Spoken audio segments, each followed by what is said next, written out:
মান ইউরিদিল্লাহু আন ইয়াহদিয়াহু ইয়াশরাহ সাদরাহু লিল ইসলাম। এর অর্থ হইল, আল্লাহ বলেন, আল্লাহ যাকে হেদায়েত করতে চান তার অন্তরকে ইসলামের জন্য খুলে দেন। আল্লাহ যাকে হেদায়েত করতে চান তার অন্তরকে আল্লাহ ইসলামের জন্য খুলে দেন।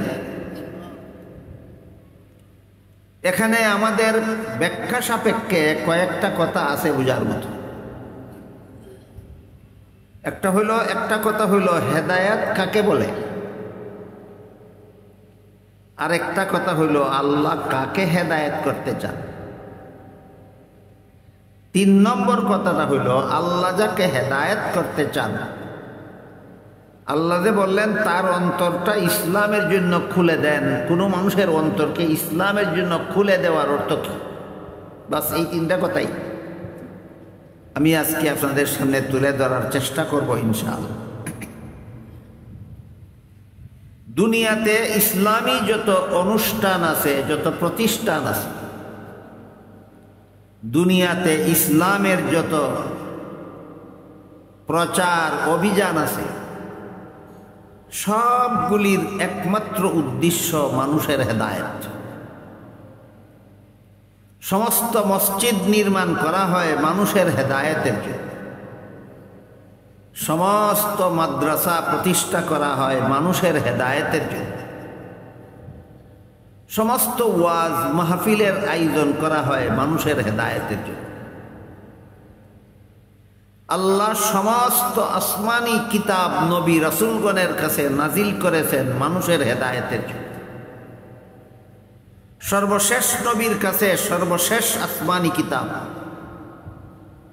কুরআন নাজিল করে আল্লাহ বলেন হুদাল লিন্নাস, কুরআন নাজিল করেছি মানুষের হেদায়েতের জন্য। বুঝে থাকলে বলেন তো, আল্লাহ নবী রসুল পাঠালেন কিসের জন্য? মানুষের হেদায়েতের জন্য। আসমানি কিতাবগুলি নাজিল করলেন কিসের জন্য? মানুষের হেদায়েতের জন্য। কুরআন নাজিল করলেন কিসের জন্য? আল্লাহ বলেন হুদাল লিন্নাস, মানুষের হেদায়েতের জন্য। কাজেই ইসলামের যত অনুষ্ঠান, যত প্রতিষ্ঠান, যত নবী রসুল, যত আসমানি কিতাব, সবগুলির একমাত্র উদ্দেশ্য যেহেতু মানুষের হেদায়েত, তাই প্রথমে আমাদের বুঝে নেওয়া দরকার হেদায়েত কাকে বলে। হেদায়েত শব্দের আবিধানিক অর্থ হলো পথ প্রদর্শন করা, কাউকে পথ দেখাইয়া দেওয়া। কিন্তু ইসলামের পরিভাষায় যে কোনো পথ দেখাইয়া দেওয়াকে হেদায়েত বলে না। ইসলামের পরিভাষায় হেদায়েত বলে ওই পথ দেখাইয়া দেওয়ার নাম যে পথে জীবন যাপন করলে চিরকালের জন্য শান্তি পাওয়া যায়, চিরকালের জন্য মুক্তি পাওয়া যায়। যে পথে জীবন যাপন করলে মানুষ চিরকালের জন্য শান্তি লাভ করতে পারে, চিরকালের জন্য মুক্তি লাভ করতে পারে, ওই পথ দেখাইয়া দেওয়াকে কুরআনের ভাষায় হেদায়েত বলা হয়। সারমর্ম হলো যে পথে জীবন যাপন করলে জাহান্নাম থেকে বাঁচা যায়, জান্নাতে যাওয়া যায়, এই পথ দেখানির নাম হেদায়েত। যে পথে জীবন যাপন করলে জাহান্নাম থেকে বাঁচা যায় মানে হইল চিরকালের জন্য মুক্তি পাইলাম। যে পথে জীবন যাপন করলে জান্নাতে যাওয়া যায় মানে হইল চিরকালের জন্য শান্তি পাইলাম। তাহলে কথাটা আরো পরিষ্কার হইল, যে পথে জীবন যাপন করলে জাহান্নাম থেকে মুক্তি পাওয়া যায়, জান্নাত লাভ করা যায়, এমন পথ দেখাইয়া দেওয়ার নাম, বুঝে থাকলে বলেন কি? হেদায়েত। পথ দেখানির 2টা পদ্ধতি আছে। একটা হলো পথ দেখাইয়া দিয়া প্রতিক্রিয়া ছেড়ে দেওয়া, তুমি তোমার ইচ্ছা মতো যাও। আর একটা হলো পথ দেখাইয়া দিয়া প্রতীকের আঁতো দইরা গন্তব্যস্থলে পৌঁছাইয়া দেওয়া। কোনটা নিরাপদ মনে করেন? পথ দেখাইয়া প্রতিক্রিয়া সাইরা দিলে পরে সে মধ্য পথে গিয়া তো পথ হারাইতেও পারে।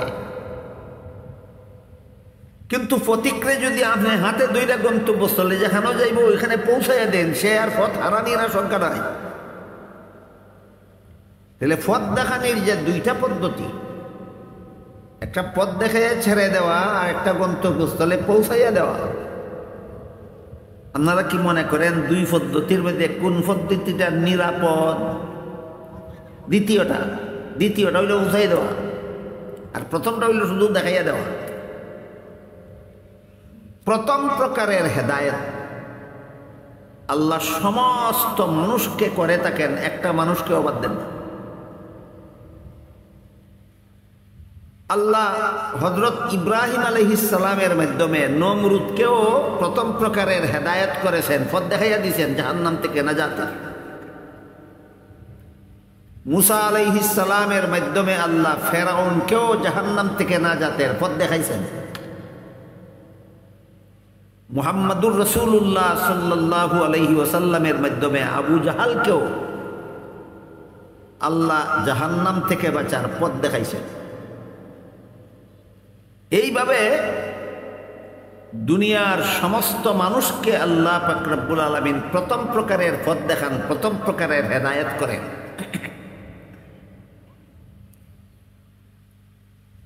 এরপরে একদল মানুষ জাহান্নাম থেকে বাঁচার জন্য, জান্নাত লাভ করার জন্য আল্লাহর দেখাইয়া দেওয়া হেদায়েতের পথে জীবনযাপন করতে প্রস্তুত হয়, তৈরি হয়। আর একদল মানুষ দুনিয়ার তুচ্ছ স্বার্থের লোভে পড়ে।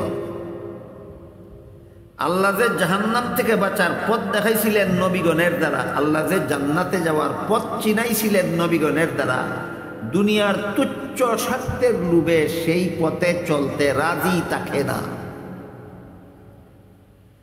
এবার বলেন, আল্লাহ যে পথ দেখাইয়া ছাইরা দিলেন, এই পথে চলতে সবাই রাজি হয় না কিছু লোক? বেশিরভাগ লোক আল্লাহর দেখাইয়া দেওয়া পথে চলতে রাজি থাকেন। কেন? দুনিয়ার তুচ্ছ স্বার্থের লোভে, দুনিয়ার তুচ্ছ স্বার্থের লোভে।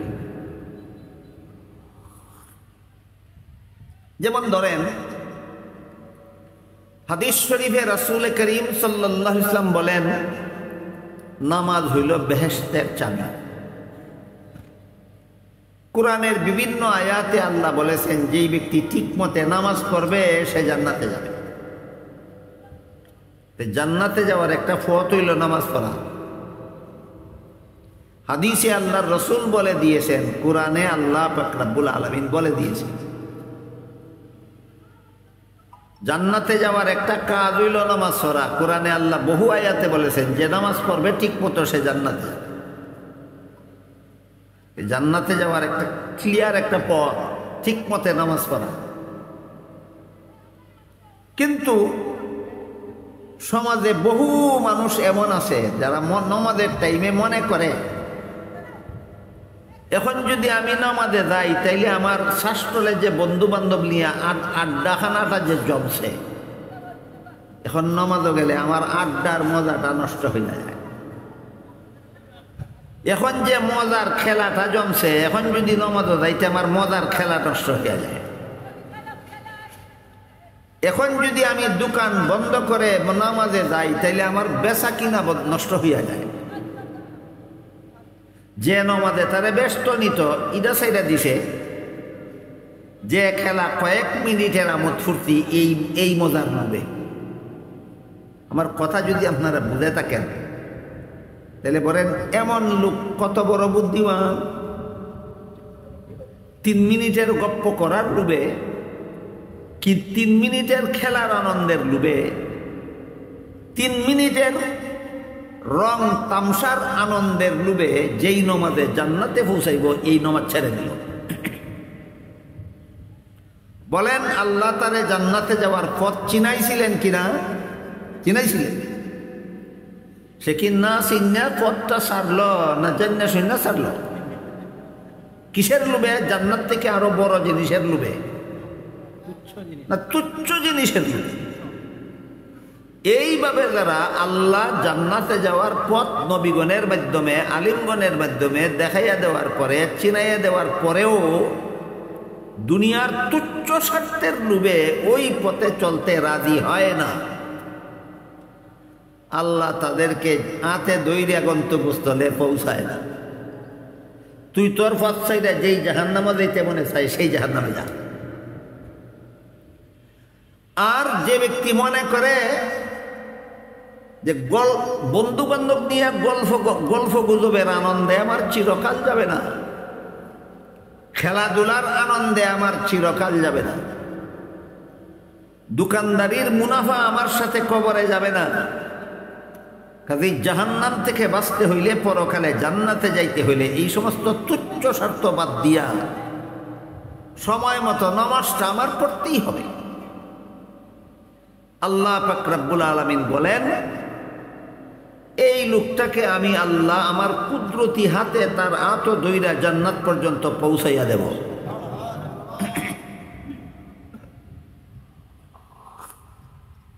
এটা হলো দ্বিতীয় প্রকারের হেদায়েত। প্রথম প্রকারের হেদায়েত আল্লাহ ইব্রাহিম নবীর দ্বারা নমরুদরেও করছেন, দুনিয়ার তুচ্ছ স্বার্থের লোভে গ্রহণ করতে রাজি হয়েছে না। প্রথম প্রকারের হেদায়েত আল্লাহ মুসা আলাইহিস সালামের দ্বারা ফেরাউনকেও এই হেদায়েত করছিলেন, পথ দেখাইয়া ছেড়ে দিয়েছেন। সে দুনিয়ার তুচ্ছ স্বার্থের লোভে এই হেদায়েত গ্রহণ করছিল। প্রথম প্রকারের হেদায়েত আল্লাহ মুহাম্মদুর রাসূলুল্লাহ সাল্লাল্লাহু আলাইহি ওয়াসাল্লামের মাধ্যমে আবু জাহাল আবু লাহাবকেও করছেন, কিন্তু তারা দুনিয়ার তুচ্ছ স্বার্থের লোভে এই পথ গ্রহণ করছে না। এদেরকে আল্লাহ পৌঁছাইয়া দেওয়ার হেদায়েত করেন না, এদেরকে আল্লাহ পৌঁছাইয়া দেওয়ার হেদায়েত করেন না ও কারণে না প্রথম প্রকারের হেদায়েত গ্রহণ না করার কারণে। হ্যাঁ, তাইলে এখন বুঝবেন আল্লাহ কাকে হেদায়েত করেন কাকে হেদায়েত করেন। পথ দেখাইয়া দিলে পরে পথে যারা চলতে চায় আল্লাহ তাদেরকে দ্বিতীয় প্রকারের হেদায়েত করিয়া জান্নাত পর্যন্ত পৌঁছাইয়া দিতে চান। প্রথম প্রকারের হেদায়েত করার পরে যারা এই হেদায়েতের পথে চলতে চায় না আল্লাহ তাদেরকে দ্বিতীয় প্রকার হেদায়েত করতে চান না। এই পর্যন্ত কথা যদি আপনারা বুঝে থাকেন তাহলে ওয়াজ নসিহত তো জীবনে অনেক শুনছেন, ভবিষ্যতে ইনশাআল্লাহ আরো শুনবেন। আজকের ওয়াজে কার হেদায়েত হবে কার হেদায়েত হবে না মনে মনে আপনি অঙ্ক করলে আপনার নিজের ফলাফল নিজেই বের করতে পারবেন। নিজের অঙ্ক নিজে করেন, নিজের মনের কোনায় ফলাফল পাবেন। উলামায়ে কেরাম কুরআন হাদিসের আলোকে আমাকে জাহান্নাম থেকে বাঁচার পথ যে পথটা দেখাবেন, উলামায়ে কেরাম কুরআন হাদিসের বিবরণের দ্বারা আমাকে জান্নাতে যাওয়ার যে পথটা দেখাবেন, আমি চিরশান্তি এবং চিরমুক্তির আশায় সেই পথে চলতে রাজি কিনা আমি আবার মনরে জিজ্ঞাসা করি। মন যদি বলে রাজি, আল্লাহ বলেন তোমার অন্তরকে আমি ইসলামের জন্য খুলে দেব। মন যদি বলে আলেমরা তো কইবই, অত কথা মান্য ভাবতাম না, একবারে সাফসুফ কয় অনেক মানুষে, পাঁচ বেলা নামাজ পড়ানোর কথা আলিমরা কইবই, অত নামাজ ফিরে পারতাম না। সুদ খাইও না, ঘুষ খাইও না, মদ খাইও না, গাঞ্জা খাইও না, মানুষের সম্পদ অন্যায়ভাবে খাইও না, মানুষের অন্যায়ভাবে কষ্ট দিই, কত কথা আলেমরা কইব, অত কথা মান্য ভাবতাম না। আল্লাহ বলেন আমিও তোমার হাত দইরা জান্নাতে বুঝাইতাম না, তুমি তোমার পথে চলো। আমি ওই সমস্ত লোকদেরকে আমার কুদরতি হাতে তাদের হাতে ধরে জান্নাত পর্যন্ত না পৌঁছাইয়া ছাড়ব না, যারা হেদায়েতের পথ চিনলে পরে, জানলে পরে, বুঝলে পরে এই পথে চলতে রাজি হইয়া যায়, আল্লাহ বলেন আমি তাদেরকে দ্বিতীয় প্রকার হেদায়েত করব, আমার কুদরতি হাতে এদের হাতে ধরে জান্নাতে পৌঁছাই দেব। এই মর্মে আল্লাহ বলেন মান ইউরিদিল্লাহু আন ইয়াহদিয়াহু ইয়াশরাহ সাদরাহু লিল ইসলাম। আল্লাহ যাকে চান আল্লাহ যাকে হেদায়েত করতে চান তার অন্তরকে ইসলামের জন্য খুলে দেন। এটা কি? ক্যামেরা নিচে রাখেন, মাউথপিসের নিচে, এটার মাউথপিসের উপরে না, কোনোদিনও মাউথপিসের উপরে ক্যামেরা রাখবেন না।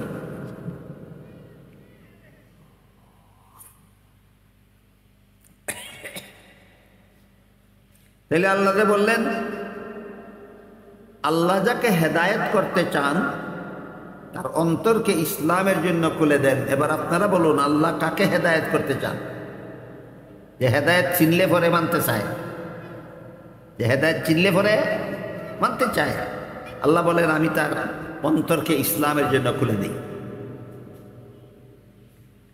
এবার আমরা বোঝার চেষ্টা করব কোনো মানুষের অন্তরকে আল্লাহ ইসলামের জন্য খুলে দেন, কথার মর্ম কি। এই আয়াতটা নাজিল হওয়ার সাথে সাথে সাহাবায়ে কেরাম রাদিয়াল্লাহু তাআলা আনহুম আজমাইন রাসূল করিম সাল্লাল্লাহু আলাইহি ওয়াসাল্লামের কাছে জানতে চাইলেন, বললেন ওগো আল্লাহর রাসূল, আল্লাহ যে বললেন আল্লাহ যাকে হেদায়েত করতে চান তার অন্তরকে ইসলামের জন্য খুলে দেন, কোন মানুষের অন্তরকে ইসলামের জন্য খুলে দেয় কিভাবে? আবার জবাবে রাসূল করিম সাল্লাল্লাহু আলাইহি ওয়াসাল্লাম বলেন কোন মানুষের অন্তরকে আল্লাহ ইসলামের জন্য খুলে দেন, কথার অর্থ হইল আল্লাহ তার অন্তরে একটা নূর দান করেন। কোন মানুষের অন্তরকে আল্লাহ ইসলামের জন্য খুলে দেন, এই কথার অর্থ হইল রসুল বলেন তার অন্তরে আল্লাহ একটা নূর দান করেন। কি দান করেন? নূর দান করেন। এই নূর শব্দ কোরআনের ভাষায় এই একটা নূর একটা শব্দ, এটার সঠিক অর্থ না জানার কারণে, না বুঝার কারণে এটা নিয়ে মূর্খদের মধ্যে যত সব দ্বন্দ্ব, যত সব ঝগড়া আর ফাসাদ। কেন নিয়ে যারা ঝগড়া ফাসাদ করে, দ্বন্দ্ব করে, এরা গুড়ার ডিম নূর শব্দের অর্থ জানে। নূর শব্দের অর্থ জানলে এটা লিয়ে আর কোনো দ্বন্দ্ব থাকে না। এই কারণে আমরা আয়াতের পরবর্তী ব্যাখ্যাটা শোনার আগে এখানে নূর শব্দটা একটু বুঝা নেই। যেহেতু আল্লাহ রসুল বলছেন আল্লাহ যাকে হেদায়েত করতে চান, দ্বিতীয় প্রকারের হেদায়েত, তাদের অন্তরকে ইসলামের জন্য খুলে দেন, কথার ব্যাখ্যা হইল আল্লাহ তাদের অন্তরে একটা নূর দান করেন। তাই নূর কারে কয় আগে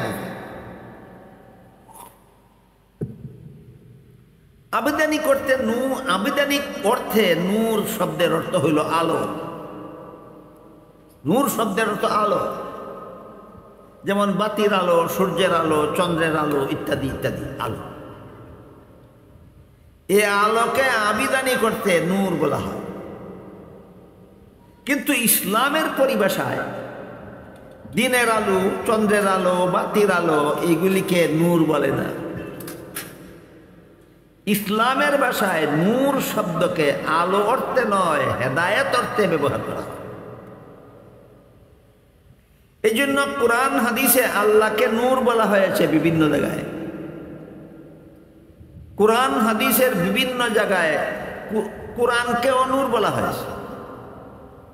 কোরআন হাদিসের বিভিন্ন জায়গায় রাসূলকেও নূর বলা হয়েছে। আল্লাহও নূর, নবীও নূর, কোরআনও নূর। কিন্তু যেখানে আল্লাহকে নূর বলা হবে সেখানে নূরের অর্থ হবে হেদায়েতের মালিক। আল্লাহকে যেখানে নূর বলা হবে সেখানে নূর অর্থ হেদায়েতের মালিক।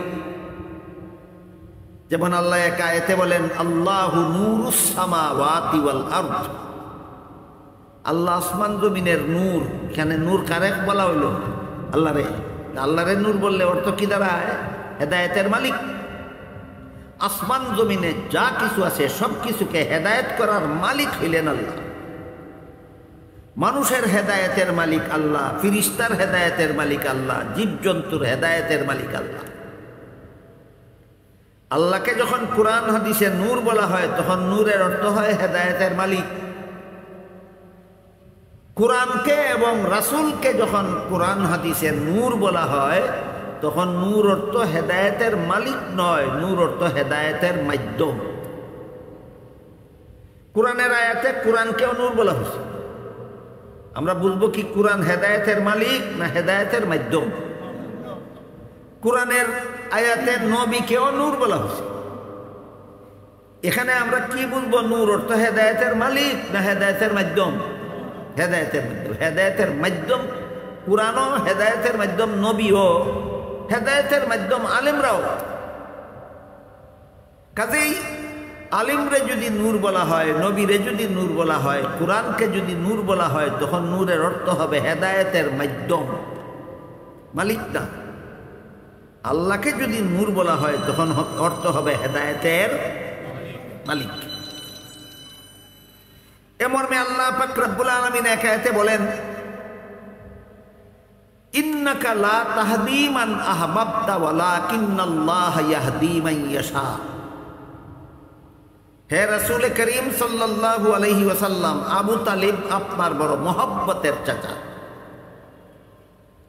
আবু তালিব রসুলের অনেক অত্যন্ত মহব্বতের চাচা ছিল। কিন্তু আবু তালিবকে আল্লাহ রসুল যখন জাহান্নাম থেকে বাঁচার পথ দেখাইলেন, জান্নাতে যাওয়ার পথ দেখাইলেন, আবু তালিব জবাব দিল, পথ আমি চিনলাম কিন্তু আমি পথে চলব না। পথ আমি চিনলাম কিন্তু আমি পথে চলব না। পথ চিনলেন জাহান্নাম থেকে বাঁচার, পথ চিনলেন জান্নাতে যাওয়ার, চলবেন না কেন? গোষ্ঠীর সর্দারির যে একটা মজা, এই মজাটা ছুটে দিব। আমি এই পথে চললেও আমার গোষ্ঠীর লোকে আমারে আর সর্দার মানবে না। গোষ্ঠীর সর্দারি করার একটা মজা আছে, এই মজা ঠিক রাখার জন্য আমি জাহান্নাম থেকে বাঁচার পথ চিনলাম কিন্তু সেই পথে চলব না। আমি জান্নাতে যাওয়ার পথ চিনলাম কিন্তু আমি সেই পথে চলব না। বলেন, নবীর চাচা আবু তালিবকে নবী জান্নাতের পথ চিনাইছিলেন কিনা? চলতে রাজি হয়েছে না চলবে না বলছে? না চিনার কারণে, না তুচ্ছ স্বার্থের লোভে, দুনিয়ার তুচ্ছ স্বার্থের লোভে চলতে রাজি হইল না। যখন আবু তালিব জবাব দিল যে না, আমি এই পথে চলবো না, চললে আমার নেতাগিরি নষ্ট হয়, সমাজের মানুষ আমার নেতা মানে এটা মানত না আমি যদি তোমার পথে চলি। এই সমস্যাটা সর্বযুগে এই দুনিয়াতে আছে এবং থাকবে। হেদায়েতের পথ যারা দেখান, এদের পথে চললে অধিকাংশ মানুষের কেউ নেতাগিরি নষ্ট হয়, কেউ সম্পদ নষ্ট হয়, কেউ অমুদ প্রমুদ নষ্ট হয়, কেউ ফুর্তি নষ্ট হয়, কেউ বুক বিলাস নষ্ট হয়। এই কারণে নাইবে নবীগণের দেখানো পথেরা বুঝে কিন্তু এই পথে চলবে না, এটা এদের সিদ্ধান্ত। আবু তালিব যখন জবাব দিল, আমি চিনতে পারছি কিন্তু আমি এই পথে চলবো না, চললে আমার নেতাগিরি নষ্ট হয়, রসুল মনে মনে বড় ব্যথা পাইলেন। রসুলকে সান্ত্বনা দিয়ে আল্লাহ বলেন, আবু তালিব আপনার বড় মহব্বতের চাচা, আরে আপনি হেদায়েত করতে পারলেন না, এই জন্য দুঃখিত হবেন না। হেদায়েতের মালিক আপনি না, মালিক আমি আল্লাহ। ক্লিয়ার হয়েছে নি? হেদায়েত যদি আল্লাহর বেলায় ব্যবহার হয় তখন অর্থ হয় মালিক, নূর যদি আল্লাহর বেলায় ব্যবহার হয় তখন অর্থ হয় মালিক, আর নূর যদি রসুলের বেলায় ব্যবহার হয় তখন অর্থ হয় হেদায়েতের মাধ্যম। আপনি হেদায়েতের মাধ্যম, আপনি পথ দেখাইতে পারবেন কিন্তু পৌঁছাইয়া দেওয়ার দায়িত্ব আপনার না, এটা আমার। যে আপনার দেখাইয়া পথটা যে পথে যে চলতে রাজি হবে, আমি আল্লাহ তাকে জান্নাত পর্যন্ত পৌঁছায় দেব। এতটুকু কথা বুঝলে রাসূল নূর নিনা নূর না, নূর ইয়ে থাকলে আল্লাহর নূরটা অন্য নূর, জাতি নূর না সিফতি নূর, এই কাজ্যা থাকে নিয়া, এই কাজ্যা থাকে না। এই গুয়ারে রসুলরে নূর কোরআনে কইলে কোন অর্থে কয়, আর আল্লাহরে নূর কইলে কোন অর্থে কয়। গুড়ার ডিম কুস্তুই বুঝে না, খালি কাজ্যা করতেছি। হে বুঝবার বুঝনো নাই, হে ঝগড়া করাত আছে, হে বুঝতেছে আর একটু ঝগড়া করতে চায়। মুফাসসিরিন কেরাম তাফসীরের কিতাবে লিখেছেন, নূর শব্দ যদি আল্লাহর বেলায় ব্যবহার হয় তখন তার অর্থ হয় হেদায়েতের মালিক।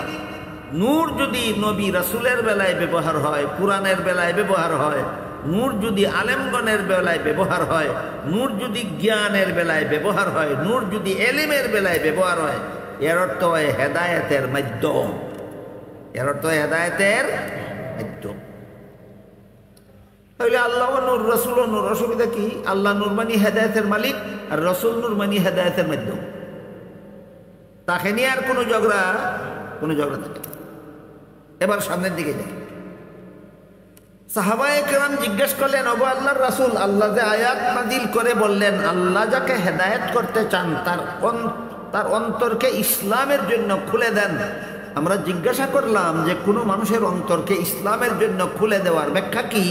আপনি বলে দিলেন এর ব্যাখ্যা হইল আল্লাহ তার অন্তরে একটা নূর দান করে।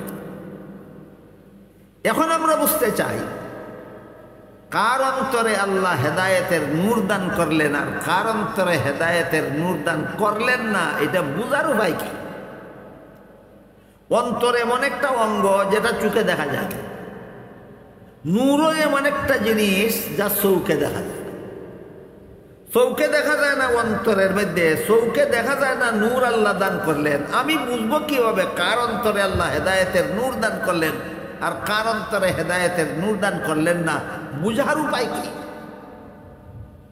জবাবে রাসূল করিম সাল্লাল্লাহু আলাইহি ওয়াসাল্লাম বলেন, তিনটা আলামতের দ্বারা বোঝা যাবে কার অন্তরে আল্লাহর হেদায়েতের নূর আছে আর কার অন্তরে হেদায়েতের নূর না। রাসূল কি বলছেন? চৌকেও দেখা যায় না, অন্তরেও বোঝা যাবে না। না বোঝা যাবে? বোঝা যাবে। অন্তরও দেখা যায় না, নূরও দেখা যায় না, চৌকে দেখা যায় না।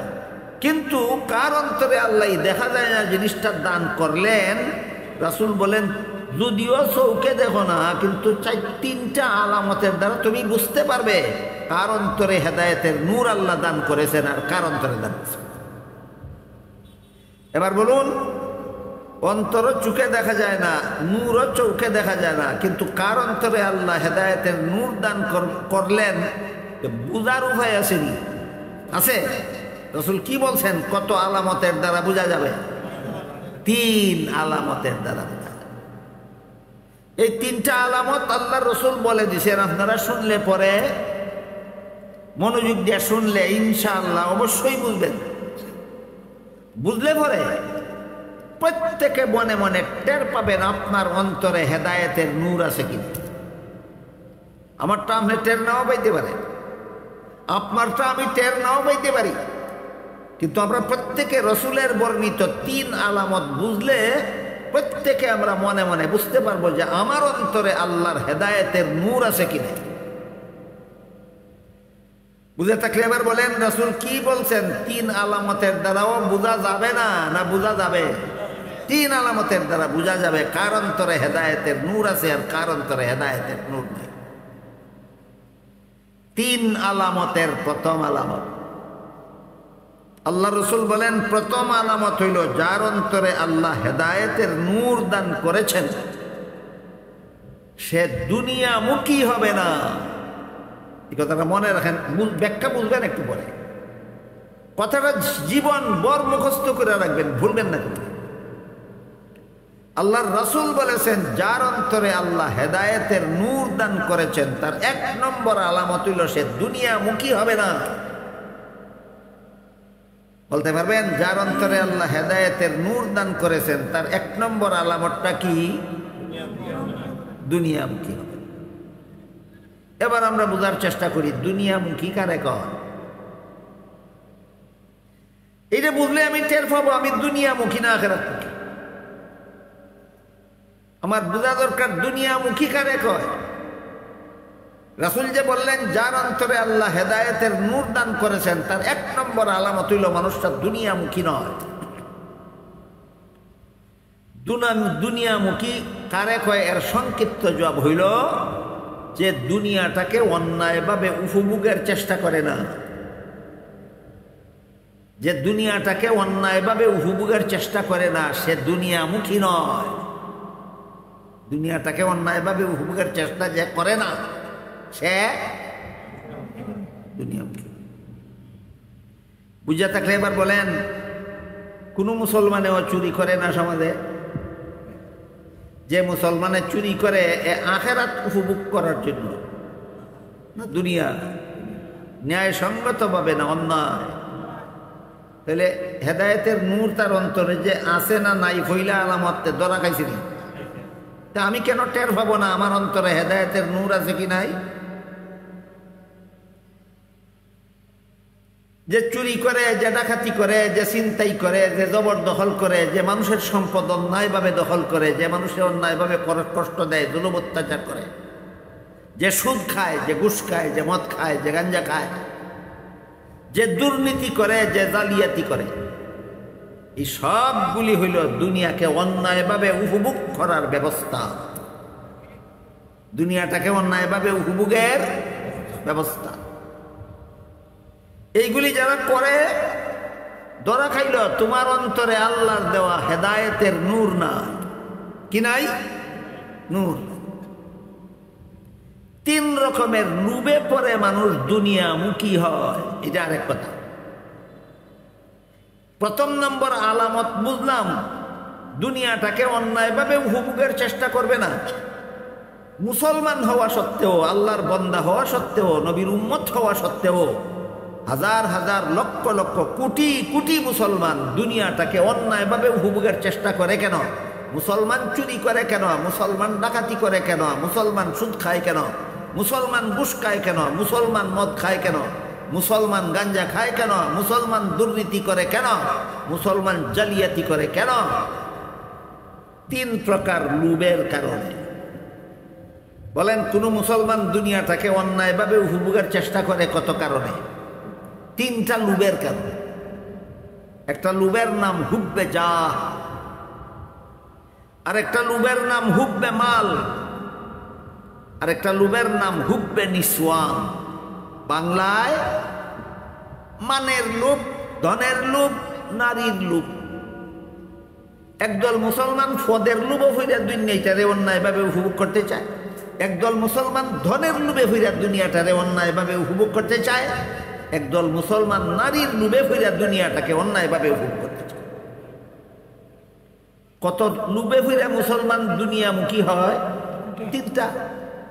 এক নম্বর মানের লোভ, দুই নম্বর ধনের লোভ, তিন নম্বর নারীর লোভ। মানের লোভের উদাহরণ, একটা লোক কোন একটা পদের অযোগ্য, যোগ্য না, যে একটা লোক কোন একটা পদের যোগ্য না, এই কারণে মানুষে তারা এই পদে দিতেছে না, দিলে সে যেহেতু যোগ্য না, কাজ তো করতে পারবে না, আরো ক্ষতি করবে।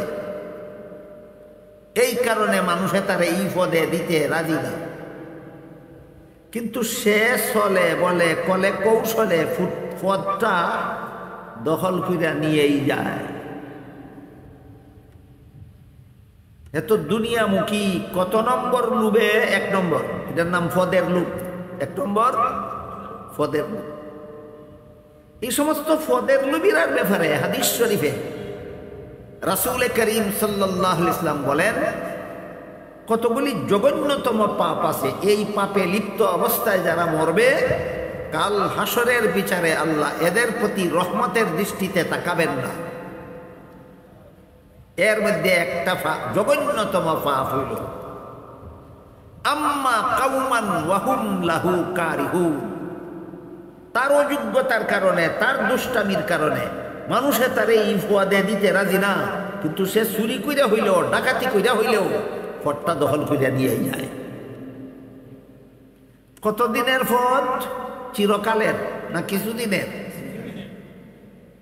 হাসরের বিচারে আল্লাহ রহমতের দৃষ্টিতে তোমার দিকে তাকাবেন না, তুমি হাজার হাজার লক্ষ লক্ষ বৎসরের জন্য জাহান্নামের শাস্তি ভোগ করতে হবে।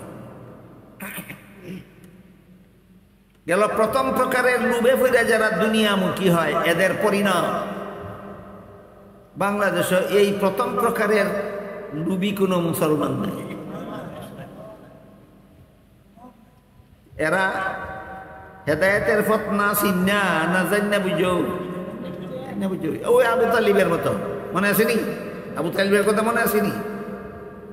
আবু তালিবকে আল্লাহ রাসূল জান্নাতের পথ চিনাইছিলেন না? একই কইছিল আমি চিনছি না, না চিনছি তো চলস্ত করে আমার নেতাগিরি নষ্ট। এই নেতাগিরি যে কত লক্ষ কোটি মুসলমানদের জাহান্নামে নিবে পরকালে, হাজার হাজার বৎসরের জন্য, লক্ষ লক্ষ বৎসরের জন্য। এর হিসাব দিয়া সারা রাতেও শেষ করা যাবে না। গেল পদের লোভের উদাহরণ। এবার আসেন ধনের লোভের উদাহরণ। বলেন কোন মুসলমান চুরি করেনি, কোন মুসলমান ডাকাতি করেনি, কোন মুসলমান জবরদখল করেনি, কোন মুসলমান ছিনতাই করেনি, কোন মুসলমান সুদ খায়নি, কোন মুসলমান ঘুষ খায়নি। কিসের লোভে? পদের লোভে না ধনের লোভে? হ্যাঁ, এটা পদের লুবে না, ধনের লুবে।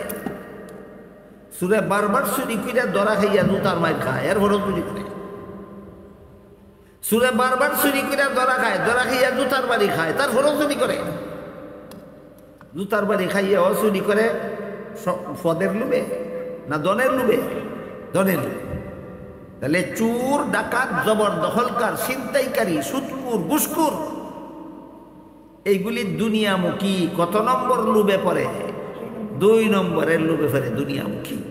প্রমাণ হয়ে গেল তোমার এই লোভ, তোমার অন্তরে হেদায়েতের নূর নাই।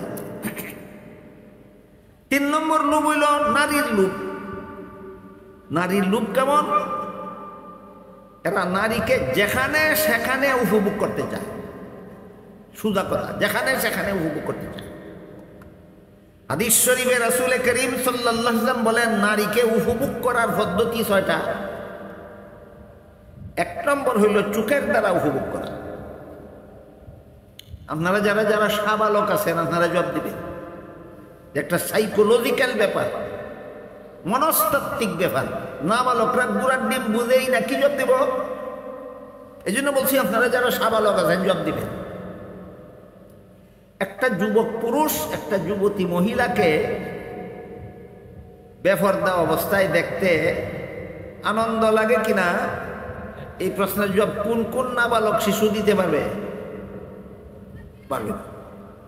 এই জন্য বলছি আপনারা যারা সাবালক তারা বলবেন। একটা ভিন্ন সাবালক পুরুষ যুবক একটা ভিন্ন সাবালক যুবতী মহিলাকে দেখতে আনন্দ লাগে, এই জন্য দেখতে চায়। কিন্তু সমস্যা হইল, মহিলা যদি পর্দার আড়ালে থাকে তাইলে আর দেখাও যায় না, সুখের দেখার আনন্দটাও করা যায় না। মহিলারে, বেগানা যুবতী মহিলারে দেখার আনন্দ উপভোগ করতে পারে না যদি না নারী পর্দার আড়ালে থাকে। পর্দার আড়াল থেকে বের করতো, দেখতো, হে পথে ঘাটে মনের আনন্দ করত, এই হলো তার উদ্দেশ্য। কিন্তু আসল কথা যদি কইয়া ফেলায় তাহলে মানুষে এটা গিলতো না, খাইতো না। আসল কথা লুকাইয়া এখন একটা বাটপাড়ি করে কয় নারী পুরুষ সমান অধিকার। পুরুষ যদি ফতেঘাটে ঘোরাফেরা করতে বুরকা লাগে না, পর্দা লাগে না, মহিলা কেন ফতেঘাটে ঘোরাফেরা করতে বুরকা লাগবে, পর্দা লাগবে? সমান অধিকার। পুরুষ যেমন বেপর্দা যেখানে সেখানে যখন তখন চলতে পারে, নারীদেরকে এই অধিকার দিতে হবে। বলেন সমান অধিকারই আসল কথা না কুমতলব গুহন আছে অন্তরে? কি কুমতলব? সমান অধিকারের কথা কইয়া পর্দার থেকে বাইর ফিরে রাস্তা টানতো, দেহে চোখের দ্বারা দেখে দেখে আনন্দ করতো। বদমাইশ কোথাকার। এরাও দুনিয়ামুখী, সিরিয়াল নম্বর 3। এরাও দুনিয়ামুখী, সিরিয়াল নম্বর 3। এবার বলেন কত কত প্রকারের লুবে ফিরে মানুষ দুনিয়ামুখী হয়? 3 প্রকার। পদের লোভে পরে মানুষ দুনিয়ামুখী হয়, ধনের লোভে পরে মানুষ দুনিয়ামুখী হয়, নারীর লোভে পরে মানুষ দুনিয়ামুখী হয়। কথাগুলি বুঝে থাকলে আমি আশা করি আপনারা প্রত্যেকে যারা বসে বসে শুনতেছেন, প্রত্যেকে মনে মনে টের পাওয়ার কথা যে আমি দুনিয়ামুখী না আখেরাত। টের পাওয়া যায় না? আমি তো টের পাই আমি দুনিয়ামুখী না আমি আখেরাত। কেউ যদি মনে মনে টের পাইয়া থাকেন তাইলে তো আমিও দুনিয়ামুখী, এরকম যদি কেউ টের পান, আপনার জন্য একটা সুসংবাদ আছে। রাসূলের বর্ণিত 3 আলামত শুনলে পরে, বুঝলে পরে কেউ যদি মনে মনে টের পান যে রাসূলের বিবরণ মতে তো আমি দুনিয়ামুখী, আমার অন্তরে তো হেদায়েতের নূর নাই, এই কথাটাও যদি কেউ টের পান, আপনার জন্য একটা সুসংবাদ আছে, দুঃসংবাদ নয়। কি কইছি? আমি যদি টের ভাই আমার অন্তরে হেদায়েতের নূর নাই, আমার জন্য একটা সুসংবাদ আছে। এটা না শুনে যদি আজকে চলে যান তো জীবনের মতো ঠকা খাবেন। আমি টের পাইলাম আমার অন্তরে হেদায়েতের নূর নাই, এরপরে আমার জন্য একটা সুসংবাদ অপেক্ষা করে, ওইটা না শুনে গেলে জীবনের মতো ঠকা খাইবেন। কাজে কে থাকবেন আর কে যাইবেন এটা আপনাদের এখন ফয়সলা, যার যারটা যার যার করে। ইনশাআল্লাহ আমি শেষ পর্যন্ত এই সুসংবাদটা বলে আমি আমার কথা শেষ করব। রাসূল বলেন, যার অন্তরে আল্লাহ হেদায়েতের নূর দান করেছেন তাকে তিনটা আলামতের দ্বারা চিনা যাবে। এক নম্বর আলামত হলো সে দুনিয়ামুখী হবে না, সে অন্যায়ভাবে পদ দখল করবে না, সে অন্যায়ভাবে মানুষের সম্পদ খাইবে না, সে অন্যায়ভাবে কোনো মহিলাকে দেখার আনন্দ করতে যাবে না। এক নম্বর আলামত। দুই নম্বর আলামত হইল, আল্লাহ রাসূল বলেন, যার অন্তরে আল্লাহ হেদায়েতের নূর দান করেছেন সে আখিরাতমুখী হবে। কইলা আলামতটা কি আছে? দুনিয়ামুখী হবে না। দুই নম্বর আলামতটা কি? আখিরাতমুখী হবে। এক নম্বর আলামত হইল, যার অন্তরে আল্লাহ হেদায়েতের নূর দান করেছেন, এক নম্বর আলামত হইল সে দুনিয়ামুখী হবে না। দুই নম্বর আলামত হইল সে আখিরাতমুখী হবে। এবার আমরা বোঝার চেষ্টা করি আখিরাতমুখী হওয়ার ব্যাখ্যা কি। আখিরাতমুখী হওয়ার ব্যাখ্যা হইল, দুনিয়ার জীবনের যত কাজের সুফল আখিরাতে পাওয়া যায়, এই সব কাজ নিয়ে জীবন ভর ব্যস্ত থাকবে। যত কাজের সুফল আখিরাতে পাওয়া যায় তত কাজ নিয়ে ব্যস্ত থাকবে সারা জীবন, সারা জীবন, সারা জীবন। বুঝে থাকতে বলেন, নামাজের সুফল কবে পাওয়া যাবে? তাহলে নামাজ নিয়ে ব্যস্ত থাকবে 2 বছর, 5 বছর, 10 বছর, না আজীবন? বলেন, রোজার সুফল কবে পাওয়া যাবে? রমজানের রোজা নিয়ে ব্যস্ত থাকবে ক বছর? আজীবন। ইবাদত বন্দেগীর সুফল কবে পাওয়া যাবে? আখিরাতে। তাহলে ইবাদত বন্দেগী নিয়ে ব্যস্ত থাকবে কতদিন? আজীবন। এই আজীবন কথাটারে উল্লেখ করি আল্লাহ পাক রব্বুল আলামিন কোরআনের এক আয়াতে বলেন, ইন্নাল্লাযীনা ক্বালু রাব্বুনাল্লাহু সুম্মা ইসতাকামু তাতানাজ্জালু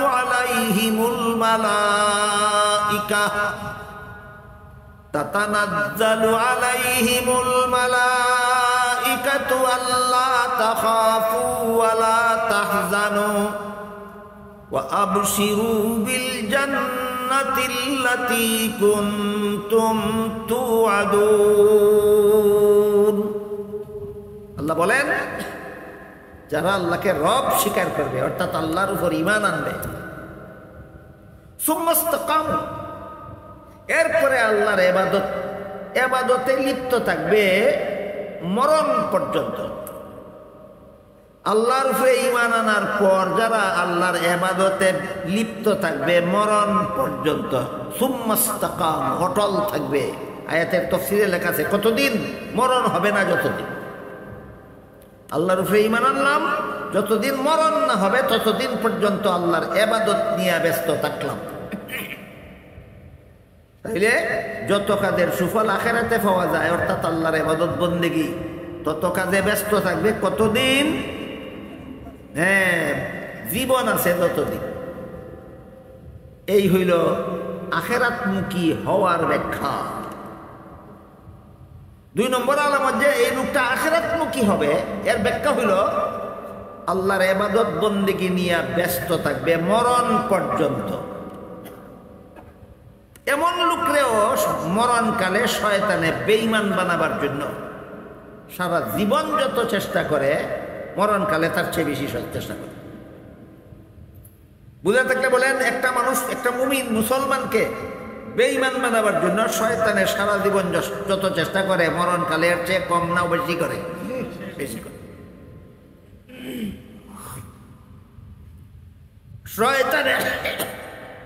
শয়তানের কুচক্রান্ত থেকে কোনো মুমিন মুসলমানের ঈমান নিয়া মরণের ক্ষমতাই নাই যদি আল্লাহ তখন তারে সাহায্য না করে। আপনারা ঈমান হারা হইয়া মরতে চান না ঈমান নিয়া? শয়তানের কুচক্রান্তের কারণে ঈমান নিয়া মরণের ক্ষমতা মানুষের আছে না একমাত্র আল্লাহর সাহায্যে পারবে?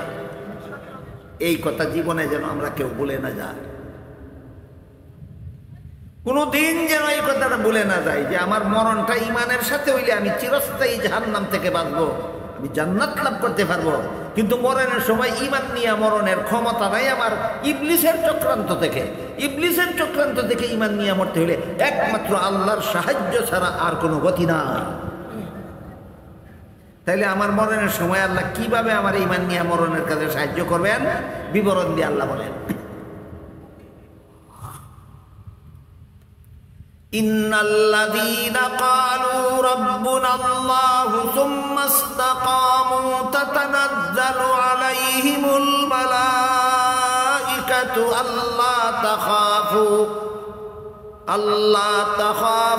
ওয়া লা তাহজানু ওয়া আবশিরু বিল জান্নাতিল্লাতী কুনতুম তুআদুন। আল্লাহ বলেন, শয়তানে যখন চক্রান্ত চালাইব মরণকালে তোমাকে বেঈমান বানায় ফেলার জন্য, ঠিক সেই সময় আমি তোমাকে ঈমান নিয়ে মরণের কাজে সাহায্য করার জন্য রহমতের ফিরিস্তা পাঠাইয়া দেব।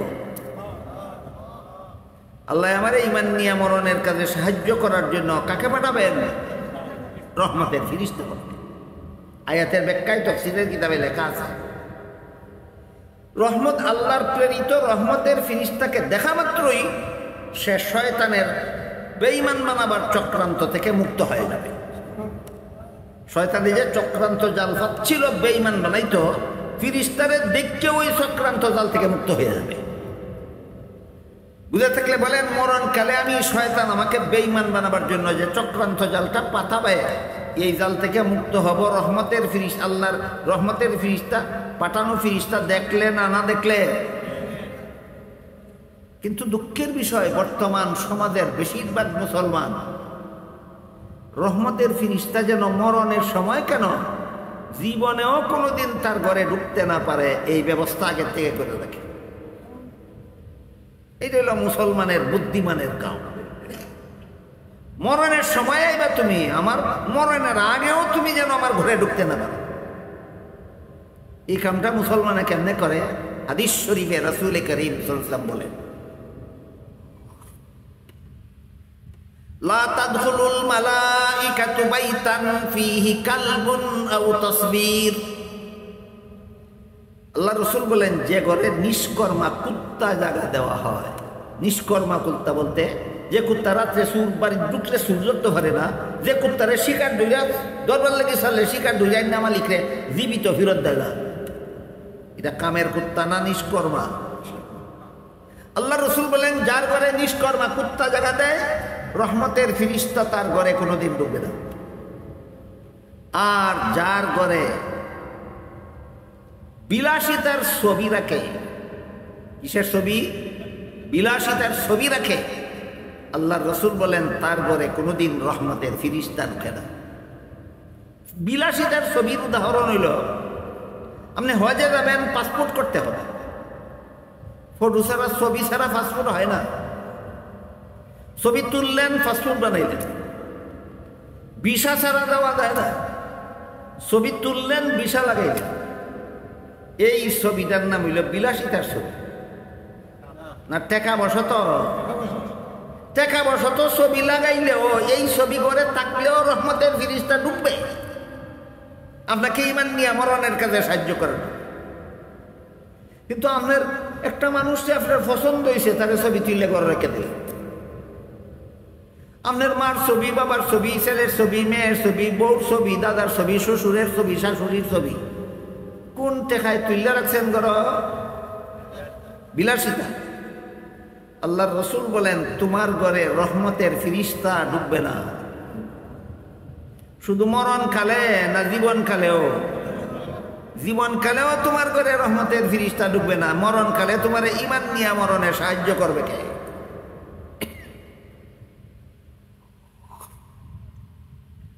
একটা চমৎকার একটা হাদিস আপনাদের শোনা। এই মুসলমান সমাজের মধ্যে হারাম ছবি তোলা মহামারী রোগে পরিণত হয়েছে। হারাম ছবি তোলা মহামারী রোগে পরিণত হয়েছে। অনেক আলেমদেরকেও এই মহামারীতে আক্রান্ত দেখতে পাওয়া যায়।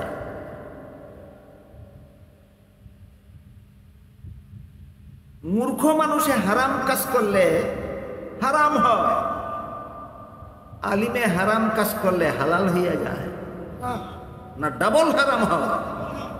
এইটা মনে রাখবেন। মূর্খয় হারাম কাজ করলে হারাম, আলিমের জন্য শূন্য একটা হারাম করলে দুইটা হারামের গুণা লাগাও। কয় মৌলবীরা যদি ছবি তোলার হারাম করে তা আমি করতাম না কেন? আমি জিজ্ঞেস করি, কোনো মৌলবী যদি বিষ খাইয়ে মারে তুমি মরবে না কেন? মর গে বলেন, এটা একটা যুক্তি হইল যে মৌলবী যখন বিষ খাইয়ে মারছে তার আমি বেচ্চা লাভ কি? এটা কোনো যুক্তি হইল না? কুযুক্তি। মৌলবী বিষ খাইয়ে মারছে দেখি আমার বিষ খাইয়ে মারার লাগবে, এটা যেমন একটা কুযুক্তি। মৌলবী হারাম ছবি তুলে এই কারণে আমিও হারাম ছবি তুলবো, এর চেয়ে বড় জঘন্যতম কুযুক্তি আর কিছু হতে পারে না।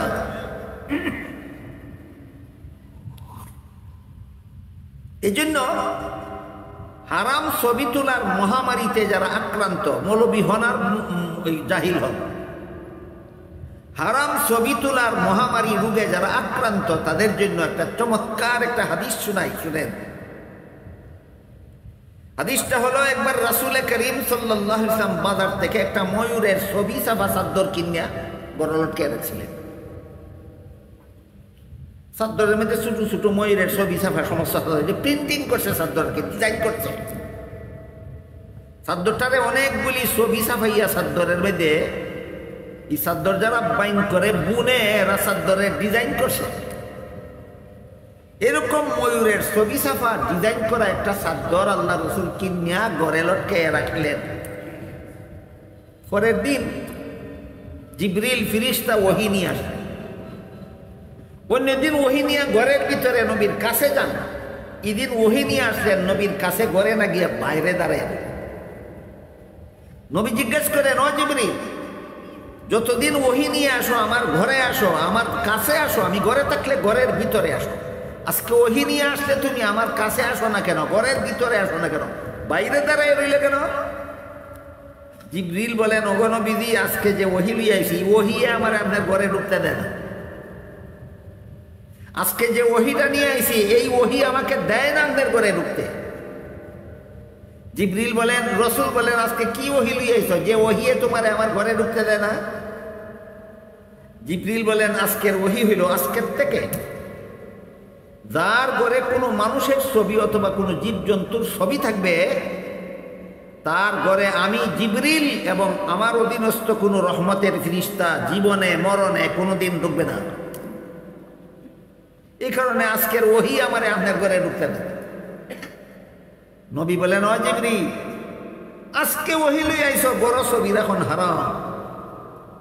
আমি তো ছবি ছাপা চাদর কিনছিলাম গতকাল, বুঝেন কথা, বুঝেন? হারাম হওয়ার পরের দিন রাসূল ছবি ছাপা চাদর কিনছিলেন না আগের দিন? গতকাল তো হারাম আছিল না, আজকে হারাম ওহী লই আইছো। তার তো যেদিন হালাল আছিল ওই দিন কিনছিলাম, এখন আমার চাদরটা আমি কি করব? জিবরিল বলেন, নবী, চাদরটা এমনভাবে সিরা টুকরা টুকরা করেন যেভাবে টুকরা টুকরা করলে প্রত্যেকটা ছবির কেল্লা যায় এক টুকরায় আর শরীর যায় আর এক টুকরায়। বাইরে দাঁড়াইতে কে কইলেন? জিবরিলের কথা মতো রাসূল এমনভাবে চাদরটা সিরা টুকরা টুকরা করলেন যে প্রত্যেকটা ছবির কেল্লা গেল এক টুকরায় আর শরীর গেল আরেক টুকরায়। তারপরে জিবরিল ফিরিস্তা নবীর ঘরে ঢুকে কইলেন, আজকের থেকে আপনার যে উম্মতের ঘরে এই বিলাসিতার ছবি থাকবে এই উম্মতের ঘরে আমি জিবরিল এবং আমার অধীনস্থ কোনো রহমতের ফিরিস্তা প্রবেশ করবে না। নবীর ঘরে যদি শখের ছবি থাকলে জিবরিল ফিরিস্তা ঢুকে না, কোন বেটার বাপের ঘর মরণের সময় তার অধীনস্থ রহমতের ফিরিস্তা ঢুকবো? তারা ইমান নিয়ে মরণের কাজে সাহায্য করত। কথা বুঝতে পারলেন? এইসব ওয়াজ আজকাল করণের মানে হইল কচু ভাতার পানি ডাল। আমারে আরো 30 বছর আগে ব্রাহ্মণবাড়িয়ার বড় ছিলেন, আপনি যে ওয়াজ করেন এটা তো কচু ভাতার পানি ডালে। আমি কইলাম কেমনে? কই আপনার সামনে বইয়া যারা যারা আপনার সামনের কাতারও বইয়া বইয়া যারা ঘন্টার ঘন্টা ওয়াজ করে মারহাবা জিন্দাবাদ অলিপুরি জিন্দাবাদ কয়, এরার গরু গিয়া দেখুন কতলা হারাম ছবি আছে। এখানে কি কাটল ভাতার ডাললাম না কচু ভাতার ডাললাম? আমি যদি ডালি না তো আমারও যাওয়া লাগবে আপনাদের সাথে জাহান্নামে। আমার বাঁচতে হইলে আমার পানি ডালতে হইব, কোন ভাতা থরল এটা আমার দেখার ব্যাপার না। আপনাদের বাঁচতে হইলে কচু ভাতা লইয়া ওয়াদে বইলে হইতো না, কাটল ভাতা লইয়া ওয়াদে বইতে হইব। ক্লিয়ার হয়েছে নি কথা? এবার মূল কথার দিকে যাই। ইনি এখানে বসা আমি আগে থেকে দেখছি, তাহলে আগে আরো শর্টকাট করতাম।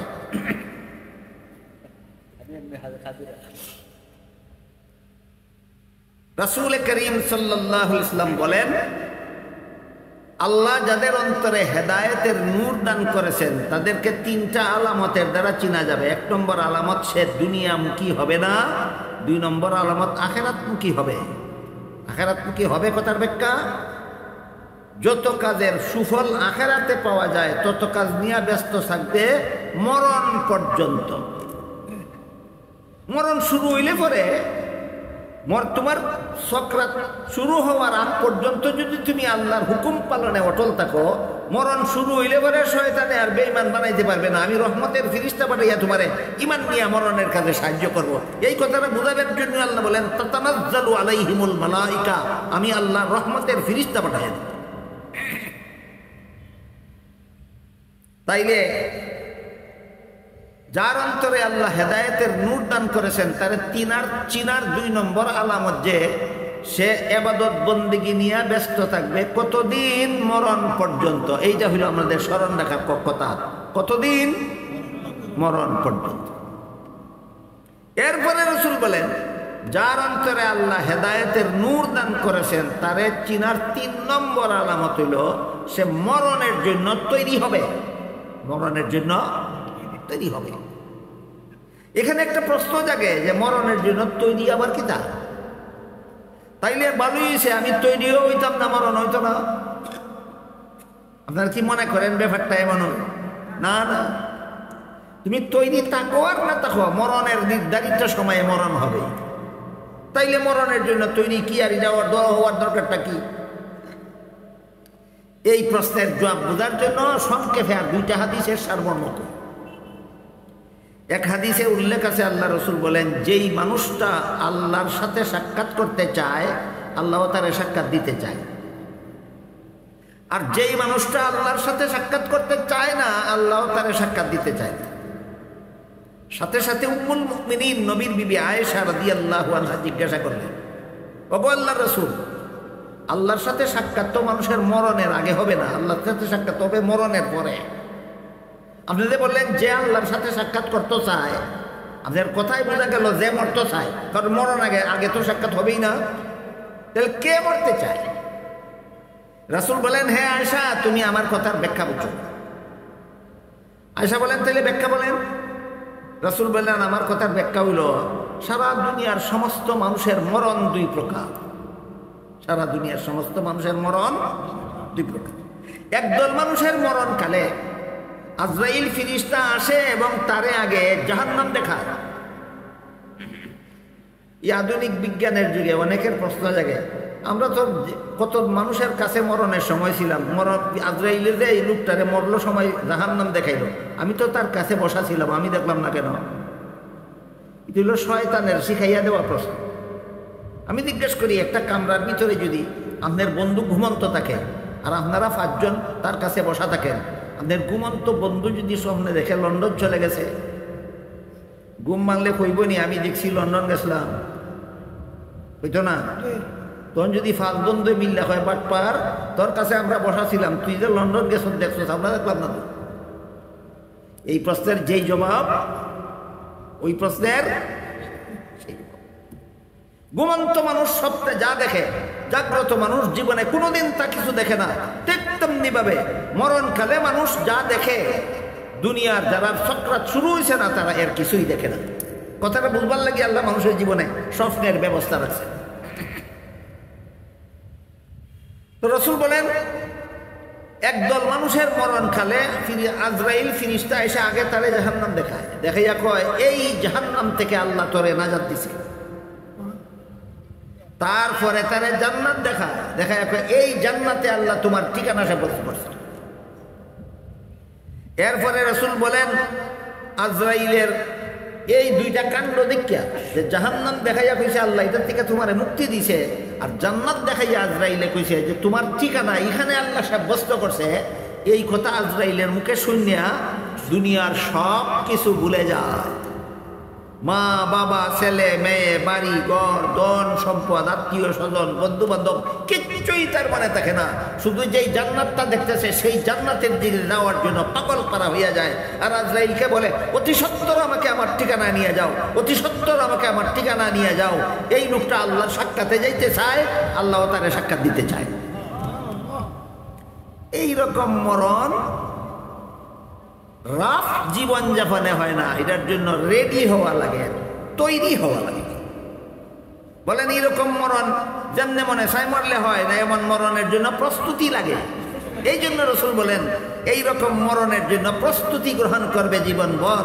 3 নম্বর আলামত পাওয়া গেল, তার মধ্যে আল্লাহ তার অন্তরে হেদায়েতের নূর দান করেছে। আরেক দল মানুষের মরণকালে রাসূল বলেন আজরাইল ফিরিস্তা এসে তারে আগে জান্নাত দেখায় কয় এই জান্নাত থেকে আল্লাহ তোরে বঞ্চিত করছে। এরপরে জাহান্নাম দেখায় এই জান্নাত এই জাহান্নামে তোর ঠিকানা, আমরা আল্লাহ পাঠিয়েছে তোরে তোর ঠিকানায় পৌঁছে দিবার লাগে। রাসূল বলেন তখন এই লোকটা যে কোনো মূল্যের বিনিময়ে জানটা শরীর থেকে বাড়িতে চায় না, কারণ বাড়ির তো ফিরিস্তা জাহান্নাম লয়ে যাবে। তখন আল্লাহ বলেন ওয়ান্নাজিআতি গারকাম ওয়ান্নাশিতাতি নাশতাও ওয়াসসাবিহাতি সাবহান ফাসসাবিকাতি সাবকা। একটা পিঞ্জরের ভিতরে যদি একটা পাখি থাকে আর শিকারী যদি পাখিটা ধরতে চায়, পিঞ্জরের কারণে লাগাল পায় না, পাখিটা পিঞ্জরের ভিতরে ছটফট করতে থাকে। এমন অবস্থায় শিকারী পিঞ্জরের ভিতরে হাত ঢুকাইয়া দিয়া পাখির ডানা শিরা বিরা যেমন ভাবে পাখি বের করিয়া লইয়া যায়, ঠিক তেমনি ভাবে আজরাইল এই পাপিষ্টের শরীরের ভিতরে হাত ঢুকাইয়া শরীর শিরা বিরা তার জান বের করিয়া লইয়া যায়। রাসূল বলেন এই পাপিষ্ট নিজেও আল্লাহর সাক্ষাতে যাইতে চায় না, আল্লাহও তারে সাক্ষাৎ দিতে চায় না। আরো কথা আছে, একদিনে সব কথা বলা যায় না।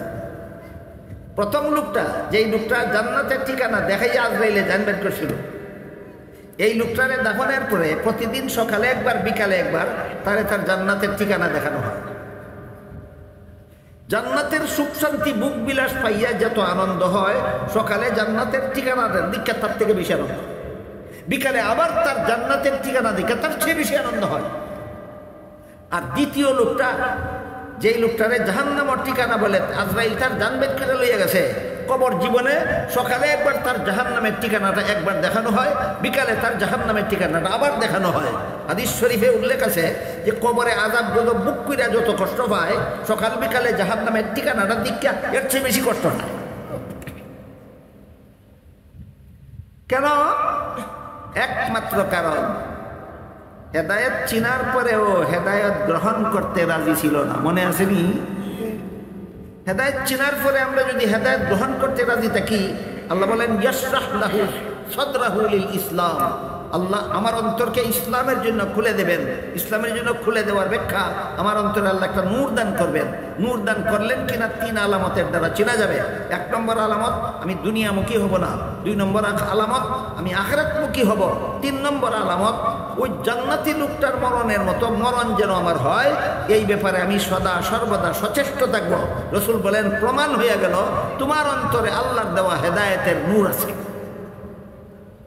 রাসূলের বর্ণিত আলামতগুলি যারা বুঝলাম, এখন যদি আমি মনে মনে টের পাই যে আমি তো দুনিয়াটাকে হারাম উপায়ে উপভোগ করার চেষ্টায় লিপ্ত, আমি তো ইবাদত বন্দেগী নিয়ে ব্যস্ত না, আমি তো বালা মরণ ঐবদরের কথা মরণের কথা কোনোদিন চিন্তাও করি না, তাহলে প্রমাণ হইল আমার অন্তরে হেদায়েতের নূর আছে না? না, এরকম যদি কেউ টের পেয়ে থাকেন যে আমার অন্তরে হেদায়েতের নূর নাই, তাদের জন্য একটা দুঃসংবাদ আছে বলেছিলাম না? সুসংবাদ। সুসংবাদটা হইল আমি এখন বসা আছি, রাসূলের বিবরণ শুনে বুঝতে পারলাম আমার অন্তরে হেদায়েতের নূর নাই। আমি যদি আমার নিজের মনের সাথে ওয়াদা করি আজকের থেকে আমি দুনিয়াটা অন্যায়ভাবে উপভোগের চেষ্টা করব না, আজকের থেকে আমি ইবাদত বন্দেগী ছেড়ে জীবনযাপন করব না, আজকের থেকে আমি মরণকে কখনো ভুলে যাব না, বসা আছি, উঠার আগেই আল্লাহ আমার অন্তরে হেদায়েতের নূর দান করে দেবেন। দিলাম একটা দুঃসংবাদ দিয়ে আপনার। কি সংবাদ? এরপরে যদি আমরা গ্রহণ করি না তাহলে আবু তালিবের মতোই হইল। বলেন আবু তালিবের মতো হইতে চাই না উমরের মতো? হ্যাঁ, হযরত আবু বকরের মতো। হযরত উমর বলেন, আবু বকর বলেন, সাহাবায়ে কেরাম হেদায়েতের পথ চিনার সাথে সাথে সেই পথে চলার জন্য জীবন বাজি লাগাইয়া দিয়েছেন। আল্লাহ কুদরতি হাতে তাদের হাতে দিরা জান্নাতের সুসংবাদ দিয়ে দিয়েছেন। আল্লাহ বলেন, কুল্লাউ ওয়াদাল্লাহুল হুসনা। নবীর সমস্ত সাহাবীকে আল্লাহ উত্তম ঠিকানার সুসংবাদ দিয়েছেন। অন্য আয়াতে আল্লাহ বলেন, ইন্নাল্লাযীনা সাবাকাত লাহুম মিন্নাল হুসনা উলাইকা আনহা মুবাদুন। নবীর সমস্ত সাহাবাদেরকে যে আল্লাহ জান্নাতের সুসংবাদ দিয়েছেন। কেমন জান্নাত? জাহান্নামের আগুনে ছুঁইবার আগে জান্নাত। নবীর সমস্ত সাহাবাগণ জাহান্নামের আগে ছুঁইবার আগে আল্লাহ জান্নাতে পৌঁছাই দিবেন। তাইলে পরিষ্কার হয়ে গেল, নবীর সাহাবাগণের হাতে আল্লাহ কুদরতের হাতে দইরা জাহান্নামে পৌঁছাইয়া দিয়েছেন। এই সুসংবাদ আমাদের সকলের জন্য রইল। সাহাবায়ে কেরাম যেমন ভাবে হেদায়েতের পথ চিনার পরে সেই পথে চলার জন্য জীবন বাজি লাগাইয়া দিয়েছেন, আমরাও যদি হেদায়েতের পথ চিনার পরে সেই পথে জীবনযাপন করার জন্য জীবন বাজি লাগাই দেই, তাদের জন্য যেই সুসংবাদ ছিল সাহাবাদের জন্য, এই সুসংবাদ আল্লাহ অন্য আয়াতে আমাদের জন্য প্রদান করেছে। السابقون الأولون من المهاجرين والأنصار والذين اتبعوهم بإحسان। এর এক ব্যাখ্যা হলো আনসার সাহাবায়ে কেরাম, মুহাজির সাহাবায়ে কেরাম, এই সমস্ত সাহাবায়ে কেরাম যেই আদর্শ মতো জীবনযাপন করেছিলেন, তাদেরকে যদি সঠিকভাবে পরবর্তীরা অনুসরণ করে, তাহলে তাদের জন্য যেই সুসংবাদ, তোমাদের জন্য সেই সুসংবাদ। আল্লাহ আপনাদের আমাদের সবাইকে এই আল্লাহ প্রদত্ত হেদায়েতের পথে জীবনযাপন করিয়া আল্লাহর প্রদত্ত সুসংবাদ জান্নাত লাভ করার তৌফিক দান করুন। সবাই বলুন আমিন। সুবহানা রাব্বিকা রাব্বিল ইজ্জাতি আম্মা ইয়াসিফুন ওয়া সালামুন আলাল মুরসালিন আলহামদুলিল্লাহি রাব্বিল আলামিন।